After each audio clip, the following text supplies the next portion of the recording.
पाक फ़ौज पेशावर में शागिर्दनि ऐं शागिर्दनि लाइ ख़ासि हिकु ॾींहुं मख़सूस करे छॾियो। शागिर्दनि ऐं शागिर्दनि खे पाक फ़ौज पेशवारनि सलाहियतुनि ऐं ज़िम्मेवारनि बाबति आगाही ॾिनी वई। शागिर्दनि ऐं शागिर्दनि शुहदा जी यादगार ते गुलनि जी चादर चाढ़े फातह ख़्वानी कई।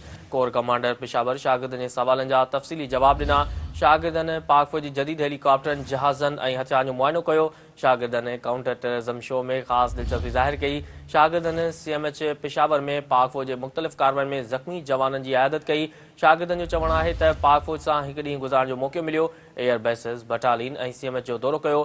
संदनि चवणु हो त खेनि पाक फ़ौज जी जंगी सलाहियतुनि ऐं संदनि कारकर्दगी जे बारे में ॼाण मिली। हुननि चयो त अॼु जे दौरे जो मक़सदु आवाम खे अहसासु ॾियारणु आहे त पाक फ़ौज ॾुखे वक़्त में असां सां गॾु आहे। अवां खे आगाह करे रहिया आहियूं अहम ख़बर जे हवाले सां त पाक फ़ौज पेशावर में शागिर्दनि ऐं शागिर्दियाणनि लाइ ख़ासि हिकु ॾींहुं मख़सूस करे छॾियो।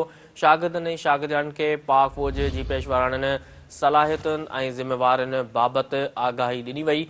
शागिर्दनि ऐं शागिर्दियाणनि फशोदा जी यादगार ते गुलनि जी चादर चाढ़े फातह ख़्वानी कई। कोर कमांडर पेशावर शागिर्दनि जे सवालनि जा तफ़सीली जवाब बि ॾिना। शागिर्दनि पाक फ़ौज जे जदीद हेलीकॉप्टरनि जहाज़नि ऐं हथियारनि जो मुआइनो कयो। शागिर्दनि काउंटर टेररिज़म शो में ख़ासि दिलचस्पी ज़ाहिर कई।